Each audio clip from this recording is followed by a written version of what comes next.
Welcome to Sai Sharma jobs notifications. और आज हम बात करेंगे नॉन मेंडेलियन इनहेरिटेंस के बारे में। आप सभी को पता होगा, मैंने प्रीवियस दो आपके टॉपिक ऑलरेडी कवर कर दिए गए हैं, जिसमें आपके हैं एक एनिमल डाइवर्सिटी और दूसरा आपका cell and molecular biology.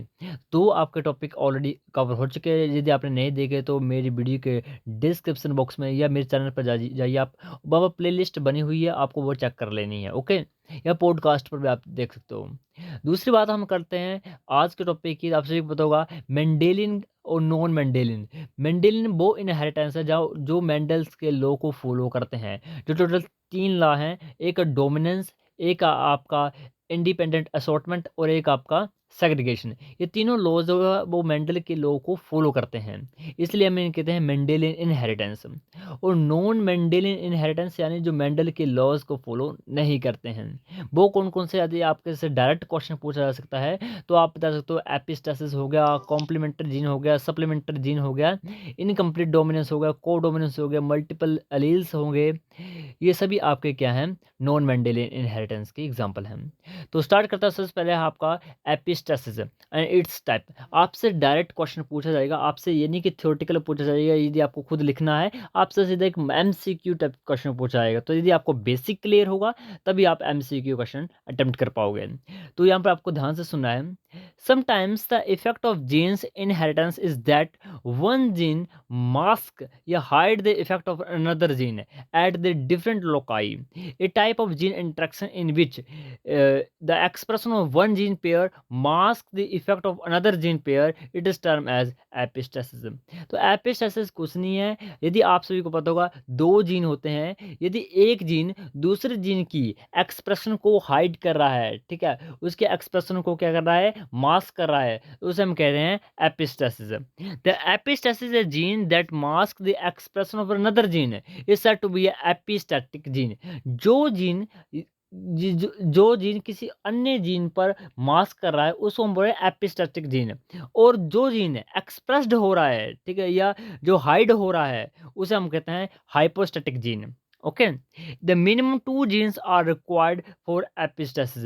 Epistasis genes में बी रिसेसिव और dominant in their effect.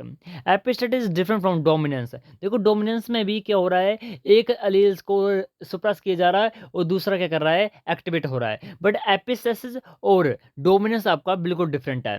Epistasis is interaction between the different genes, non allelic interaction. देखो, जो डोमिनेंस हो रहा है, डोमिनेंस सेम आपके जो सेम एलील है, सेम एलील के बीच में ही एक्सप्रेशन है। एक आपका हो सकता है हाइट के लिए है और दूसरा आपका हाइट के लिए है। बट डोमिनेंट वाला रिसेसिव को सुप्रेस कर रहा है, वो तो हो गया डोमिनेंट, ठीक है, वो तो हो गया लॉ ऑफ डोमिनेंस। बट इधर क्या हो रहा है, नॉन एलिक है। एक आपका अलग क्रोमोसोम पर होगा, दूसरा अलग क्रोमोसोम पर होगा, अलग अलग एलील पेयर है ये। नॉन एलिक इंट्रैक्शन में से हमें कह सकते हैं। तो जब नॉन एलिक पेयर के बीच सुप्रेशन होगा तो उसे हम कहते हैं एपिस्टासिज्म। इसके एक दो टाइप है आगे, dominant epistasis and recessive epistasism. Dominant की मैं बात करूं तो आपसे क्वेश्चन कैसे पूछा जाएगा एमएससी एंट्रेंस में, तो आपसे क्वेश्चन पूछा जाएगा कि what is the ratio of dominance या डोमिनेंट एपिस्टासिस। डोमिनेंट एपिस्टासिस में क्या रेशियो आती है। ओके, ये इससे कोई एग्जांपल आपका आपसे पूछ सकते हैं। तो इसकी जो रेशियो होती है वो आती है 12:3:1। ओके, 12:3:1, ये इसकी रेशियो आएगी। रियल में कैसे आनी थी, रियल में आपकी आनी थी 9:3:3:1, डाई हाइब्रिड क्रॉस की ये रेशो होती है। बट आ कैसी रही है, 12:3:1, ये रेशो आ रही है। कैसे आ रही है, यहाँ पर देखते हैं हम। इसका बहुत अच्छा एग्जांपल है coat colour in dog. Dog में जो कलर होते हैं, पैचेस होते हैं, उनका एग्जांपल दिया गया है यहाँ पर। यहाँ पर आप देखते हो 3 types of the pigmentation occur in dog. Dog में 3 टाइप के कलर होते हैं। एक होता है व्हाइट, जो डोमिनेंट होगा, एक होगा ब्लैक, और एक होता है आपका ब्राउन। तो इसकी जो आप जीनोटाइप देख सकते हो, वाइट के लिए जीनोटाइप है आपका कैपिटल आई, ब्लैक के लिए आपका जीनोटाइप है small I capital B capital B. ये हम बोल सकते हैं स्मॉल आई कैपिटल बी और स्मॉल बी। और परंतु जो ब्राउन वाला है, जो रिसेसिव है, उसमें टोटली सभी कैसे हैं, रिसेसिव ही, capital I sorry small I small B, ये आपके जीनोटाइप है। Not if white color I in dominant condition it express, but when I present in the recessive then B express black, but when B present brown express। समझ रहे हो आप? आपको मैं cross करवा के समझाऊंगा आपको कहना क्या जा रहा है इधर। ओके, इधर क्या जा रहा है कि if white character I is dominant condition है इट एक्सप्रेस, यदि आपका जो जीनोटाइप है वो आई एक्सप्रेस हो रहा है, जहां पर भी आई प्रेजेंट होगा तो आपको समझ लेना है वो कैसा है, व्हाइट है। वो डो कैसा होगा, वो व्हाइट होगा।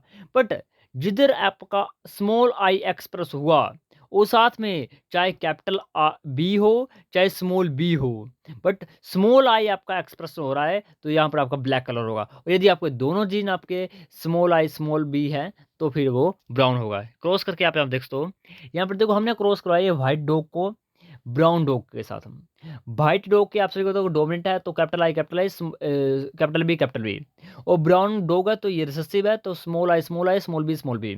गैमेट्स बन गए, गैमेट के बाद जो F1 प्रोजेनी बनी वो कैसे बनेगी? कोई बता सकता है F1 प्रोजेनी कैसे बनेगी?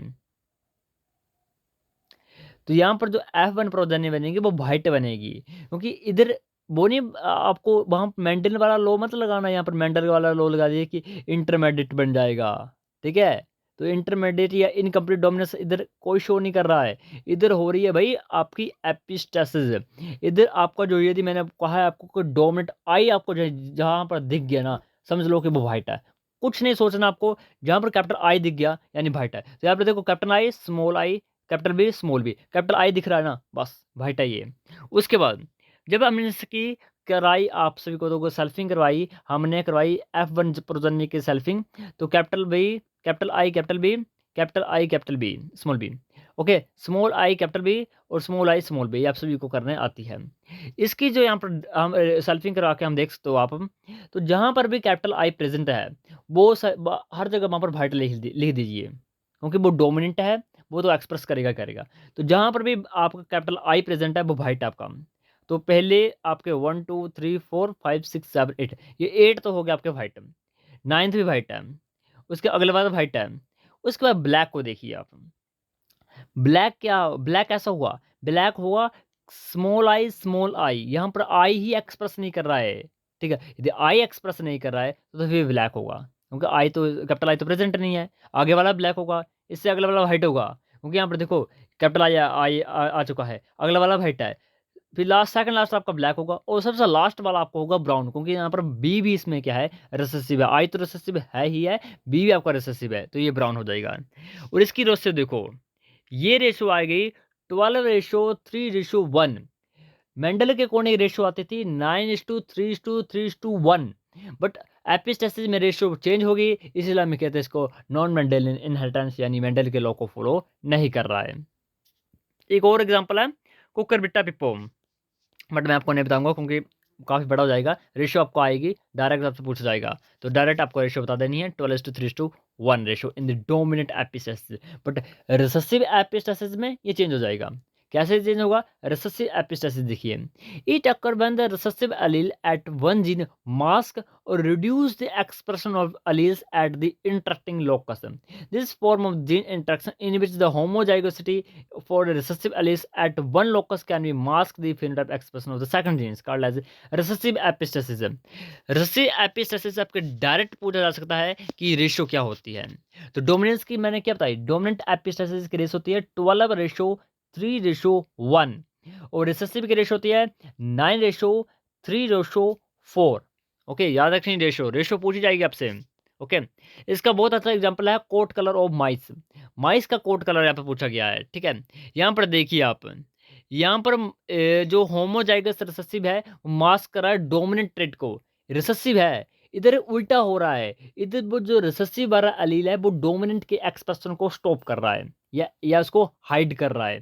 कैसे कर रहा है, यहाँ पे देखिए, अगोटी, अगोटी आई थिंक यहाँ होगा, अगोटी यहाँ पे लिखा होगा, agouti is the dominant to the black. Okay, तो नॉर्मल वाइट कलर अगोटी ही होता है, बट एल्बिनो एल्बिनो होता है आपका रिसेसिव है। अब एल्बिनो करेगा भाई इसको सुप्रेस, कैसे करेगा, यहाँ पर देखो, पहले वाला तो अगोटी आएगा क्योंकि ए है प्रेजेंट है इसके पास, बट जैसे हम सेल्फिंग करवाई, सेल्फिंग करके जो गैमेट बने, सेल्फिंग करके जो गैमेट बने, इधर देखना आप, आपको जहाँ पर मैंने गोला किया है मैंने लिखा है एल्बिनो, वो आप सोच सकते थे कि ये अगोटी होगा, बट अगोटी नहीं होगा। क्योंकि इसमें जब आपके दोनों जीन रिसेसिव वाले प्रेज़ेंट हो गए, स्मॉल बी, तो ये डोमिनेंट वाले के एक्सप्रेशन को हाइड कर देगा। यदि वो डोमिनेंट वाले एक्सप्रेशन को हाइड कर रहा है, तो ये अल्बिनो निकलेगा। जैसे आपको अगले वाला अल्बिनो दिख रहा है जो मैंने गोला किया है, उसमें भी कैपिटल ए को एक्सप्रेशन को स्मॉल बी हाइड कर रहा है। नीचे वाले में भी, लास्ट वाले में भी। और ब्लैक वाले में क्या है? ब्लैक वाले में तो ऐसे आप देख सकते हो डोमिनेंट बी है। ठीक है? क्या ब्लैक वाले में तो डोमिनेंट बी है, बी कैपिटल प्रेज़ेंट है। बट बी स्मॉल प्रेज़ेंट होगा तो वो डोमिनेंट वाले एक्सप्रेशन को क्या करेगा? सुप्रेस करेगा। रेशियो डायरेक्ट पूछी जाएगी 9:3:4। ओके। अब आपसे एक और क्वेश्चन आ जाता है, ये मेरे टाइम भी आया था और प्रीवियस ईयर में भी आया था। एक्स्ट्रा न्यूक्लियर इनहेरिटेंस, इससे 1 या 2 क्वेश्चन तो 101% आएँगे भाई, और बहुत ईज़ी क्वेश्चन आएँगे। एग्ज़ाम्पल पूछ लेंगे, बहुत ही ज़्यादा ईज़ी क्वेश्चन आएगा। Gene located on the nuclear chromosome obey Mendelian inheritance and are segregated into typically Mendelian ratio. There are the certain characters that are transmitted in the non-Mendelian fashion, that such as characters are either governed by non-nuclear genes present to the mitochondria and chloroplast. अब आपसे मैं पूछ सकता हूँ कि या हमारे मैं पूछ सकता हूँ या एमएससी एंट्रेंस के जो आपके क्वेश्चन वाले हैं वो आपसे एक क्वेश्चन पूछ सकते हैं कि साइटोप्लाज्मिक इनहेरिटेंस, या हम बोल सकते हैं extra nuclear cytoplasmic inheritance inheritance, ये पैटर्नल होती है या मैटरनल होती है? आप बताइए। इसका मैं बहुत अच्छा एग्जांपल दूंगा, आपको कमेंट करना है। ओके, मैं आंसर बता दूंगा इस वीडियो में ही, बट आपको सोचना है, खुद आप सोचिए कि क्या वो मदर से आएगी या फादर से आएगी। यदि मदर से आएगी तो कैसे आएगी, और फादर से आएगी तो कैसे आएगी। समझ रहे हो मेरा क्वेश्चन क्या है? मेरा क्वेश्चन है कि साइटोप्लाज्मिक इनहेरिटेंस जो होती है वो मदर के थ्रू होती है या फादर के थ्रू होती है? वो पैटर्नल इनहेरिटेड होती है कि मैटरनल इनहेरिटेड होती है? इसका आंसर आपको बताना है। तो इसका जो आंसर है वो है मैटरनल इनहेरिटेड। कैसे? देखो, आप सभी को पता होगा, जब हम क्रॉस करवाते हैं तो मेल से तो यदि हम बोल सकते हैं फादर से तो आपका स्पर्म ही आएगा, और मदर से क्या रहेगा? एग आएगा। अब यहाँ पर देखो, स्पर्म में क्या है? स्पर्म में आपका ओनली न्यूक्लियस का ही क्या हो रहा है? ट्रांसपोर्ट हो रहा है। ठीक है, न्यूक्लियस का ही क्रॉस हो रहा है, साइटोप्लाज्म का कोई लॉजिक नहीं इधर। But in case of female, cytoplasm वहाँ पर एग में प्रेजेंट होगा। जब स्पर्म से न्यूक्लियस जाएगा तो साइटोप्लाज्म और न्यूक्लियस एग का दोनों इंटरेक्ट करेगा, और जो साइटोप्लाज्मिक इनहेरिटेंस में हमारे पास क्या कह रहा है, कौन सा जीन है जो साइटोप्लाज्म में प्रेजेंट है। और ऐसा थोड़ी कि साइटोप्लाज्म में डीएनए ऐसे घुमा होगा, यूकैरियोट है हम। तो हमारे अंदर जो माइटोकॉन्ड्रिया होते हैं, तो या प्लांट में जो क्लोरोप्लास्ट होते हैं, उनमें आपके जीन प्रेजेंट होते हैं जो इनहेरिटेड होते हैं। तो आपसे डायरेक्ट क्वेश्चन पूछा जाएगा, मुझसे हमारे टाइम भी पूछा गया था कि कौन से साइटोप्लाज्मिक जीन है, वो मैटरनल होते हैं या पैटर्न होते हैं? तो वो मैटरनल इनहेरिटेड, क्योंकि मदर से आपका जो साइटोप्लाज्म आ रहा है, मदर के माइटोकॉन्ड्रिया से। फादर से नहीं, इसलिए नहीं आ रहा क्योंकि फादर का ओनली न्यूक्लियस ही पार्टिसिपेट कर रहा है, साइटोप्लाज्म तो कर ही नहीं रहा। ओके, तो इधर मैटरनल इनहेरिटेंस क्या होता है यहाँ पर बताया गया है, तो इसको आपको बताने की जरूरत है, मैंने आपको बता दिया है। साइटोप्लाज्मिक इनहेरिटेंस, तो साइटोप्लाज्मिक इनहेरिटेंस में बहुत अच्छा एग्जांपल है मिराविलिस जल्पा। मिराविलिस जल्पा में आप देख सकते हो, 4 ऑन क्लॉक प्लांट भी इसे हम कहते हैं। तो यहाँ पर देखो फीमेल कैसी है, फीमेल के पास क्या है, यहाँ पर छोटे छोटे छोटे क्या है, ये क्या है? ये आपका डीएनए है। ओके, और मेल के पास ओनली न्यूक्लियस के अंदर ही है। तो जब आपका न्यूक्लियस से अंदर जाएगा तो ये साइटोप्लाज्म की तरह इनहेरिटेड हो जाएगा। ओके, इसका बहुत अच्छा डायग्राम बनता है ये। आप सभी को बनाने आता होगा, नहीं आता तो कोई चक्कर नहीं, ये आपका भी जरूरी नहीं है आपको ये कि आपको ये जानना ही है। इसकी रेशियो वगैरह आपको पता होना चाहिए बस। Shell coiling of snail, ratio जान लीजिए इसकी, इसकी रेशो आएगी 3:1। आपको बस रेशो याद रखनी है। ऊपर वाले की रेशो नहीं बताई इसकी ने? ओके, रहने दो, रेशो नहीं बताई तो कोई चक्कर नहीं। हाँ, कोई चक्कर नहीं, कोई चक्कर नहीं। इसका देखो आप, सेल क्वाइलिंग ऑफ स्नेल, इसमें रेशो आएगी 3:1। आपसे डायरेक्ट क्वेश्चन पूछा जाएगा 3:1। और सेल क्वाइलिंग ऑफ स्नेल लिमनिया पेरेगा, तो इसमें यहाँ पर देख तो आप क्रॉस करवाई है मैंने फीमेल डेक्स्ट्रल से और सिनिस्ट्रल से। तो यहाँ पर आप देख तो डी डी स्मॉल डी, यहाँ से गैमेट्स बने कैपिटल डी स्मॉल डी। जो F1 जनरेशन बनी वो कैसे थी? डेक्स्ट्रल थी। ओके, क्योंकि वहाँ से कैपिटल डी आया है ना, और डेक्स्टर कैसे हुई? वो सब कुछ मैटर करेगा फीमेल पर। जो भी फीमेल होगी वो आगे बच्चा होगा, बस यही आपको याद रखना है। मैटरनल इनहेरिटेंस में आपको याद रखना है, मदर जैसे होगी बच्चे भी वैसे होंगे। मदर आपकी डेक्स्ट्रल है, डेक्स्टर होता है right handed coiling, right handed coiling है तो बच्चा भी राइट हैंडेड कॉइलिंग ही होगा F1 जनरेशन में। F2 जनरेशन में क्या होगा? जब हमने डेक्स्टर वाले को क्रॉस करवा दिया तो ratio I D D D small D D small D small D small D. तो आप यहाँ बोल सकते कि स्मॉल डी आया तो हम सिनिस्टर बोल सकते हैं, तो ऐसा नहीं है। हमने देखनी है ओनली मदर।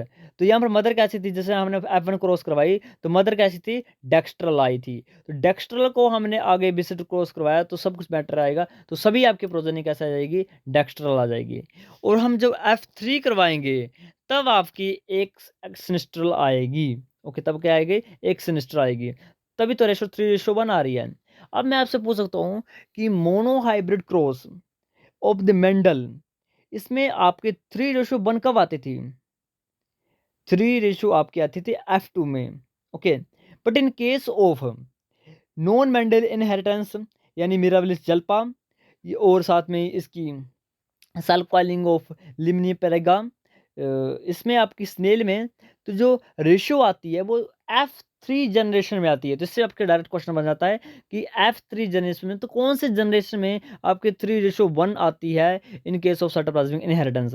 तो आती है F3 जनरेशन में जाकर। ओके, F1 में भी नहीं, F2 में भी, जाके F3 जनरेशन में रेशियो आती है 3:1 मेंडल रेशियो। तो ये इसका रेसिप्रोकल क्रॉस करवाया हुआ है, आपको पढ़ लेना, नोट्स मैंने भेजे हुए हैं ग्रुप में। ये कापा पार्टिकल है, कापा पार्टिकल भाई बहुत इजी है। कापा पार्टिकल में यहाँ पर क्रॉस डायरेक्ट करवाता हूँ। यहाँ पर देखो मेरे पास कैसा स्ट्रेन है? किलर स्ट्रेन है। किलर स्ट्रेन है तो इसके पास कैसा डोमिनेट है? कापा पार्टिकल बनने के लिए इसके पास दो कंडीशन होना चाहिए। पहली कंडीशन, इसके पास कैपिटल डी होना चाहिए। दूसरी कंडीशन, इसके पास कापा पार्टिकल होने चाहिए।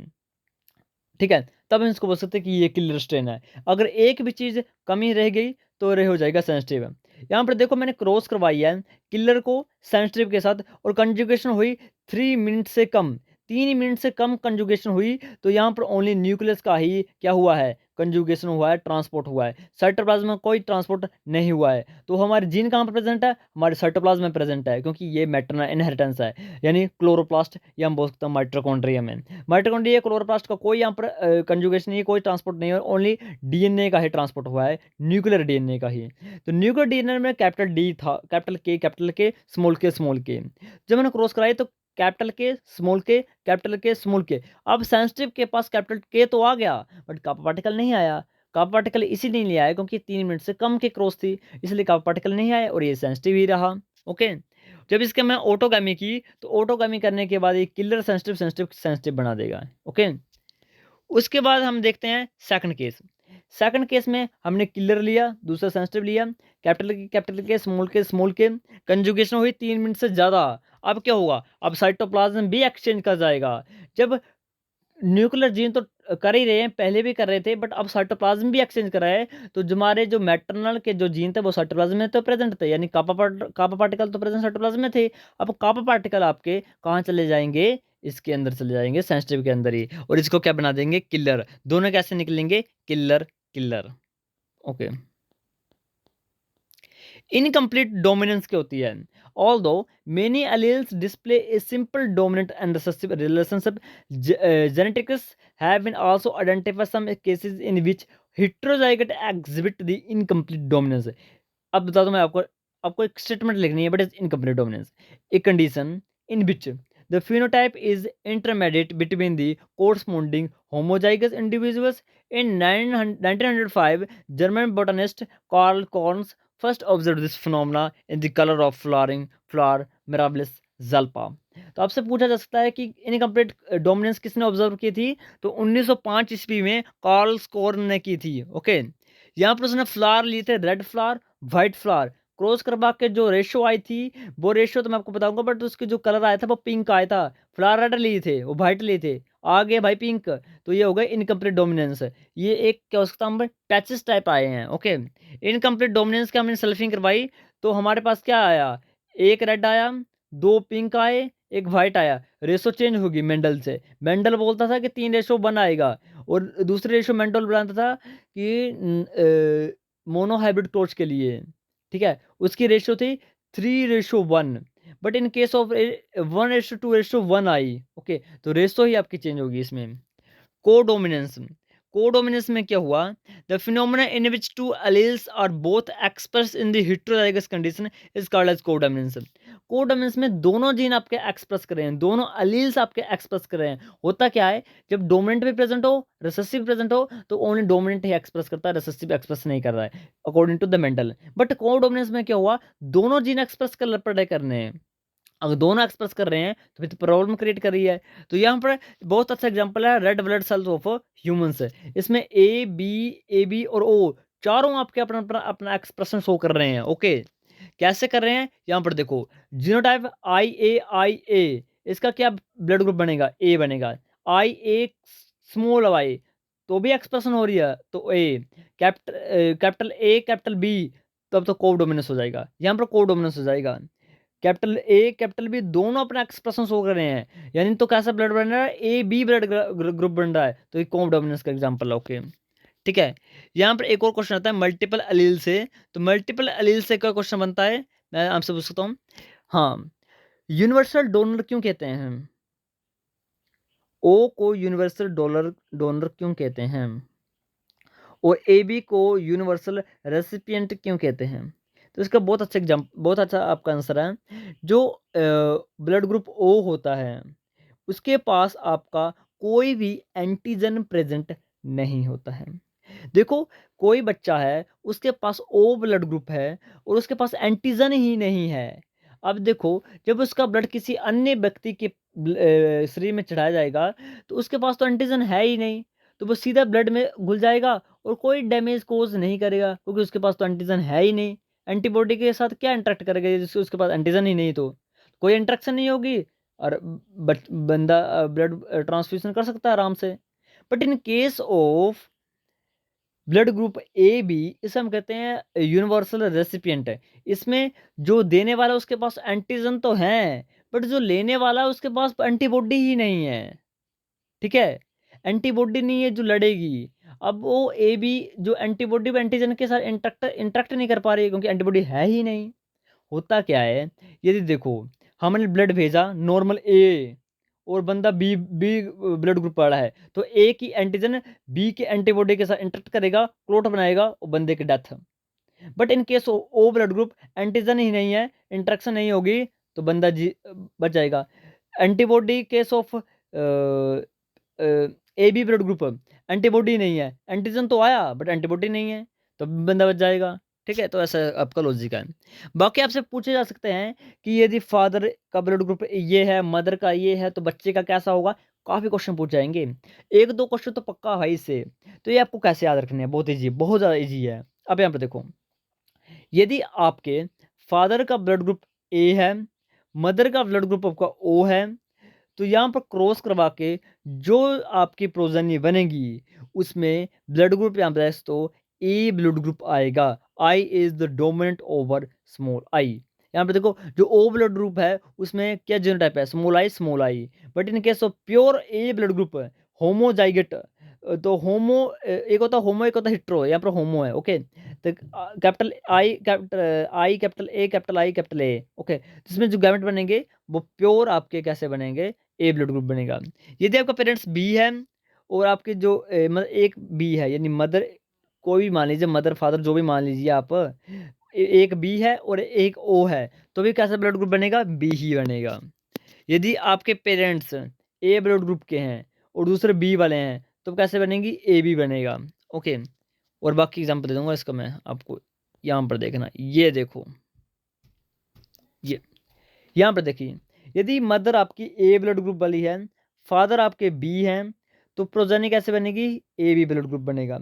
यदि मदर ए ब्लड ग्रुप की है, फादर ए बी की है, यहाँ पर क्रॉस देख लीजिए कैसे मैंने क्रॉस की है, ए बी की है, तो कैसे प्रोजेनी आएगी, ए भी आएगी, ए बी आएगी, ए बी आएगी और ए बी आएगी। तो कैसे कैसे आए, एक ए वाले आए और एक ए बी वाले आए, तो कैसे कैसे ब्लड ग्रुप होगा, ए होगा और बी ए बी होगा। यदि आपके मदर ए बी है, सॉरी ए हैं और आपके फादर ओ ब्लड ग्रुप वाले हैं, तो प्रोजनी कैसे आ रही है ए ओ, और ए ओ आपको याद रखना है ये होता है ए ब्लड ग्रुप, नॉट आपका ओ ब्लड ग्रुप। ए ओ होता है ओनली ए ब्लड ग्रुप, कौन ओ तो रिसेसिव है, वो तो एक्सप्रेस नहीं कर रहा अपना। अब यहाँ पर देखो मदर ए है, फादर ए ओ है, फादर भी ये भी ए ही है, फादर भी ए ओ का मतलब होता है ए ही, तो इसका जो ब्लड ग्रुप बनेगा वो बच्चे का वो ए ही बनेगा। तो ये सब मैंने क्रॉस से आपको भेजी हुई हैं, काफ़ी क्रॉस हैं, ये आपको सभी क्रॉस आपको पीडीएफ मिल जाएगा, सोल्व कर लीजिए, बहुत ईजी हैं। ओके, जैसे यहाँ पर मैं एक आपको दिखाता हूँ, एक दिखाता हूँ, ये बताना। अब मैं आपको मुझे बताना है, हाँ इसको पूछता हूँ, यदि आपका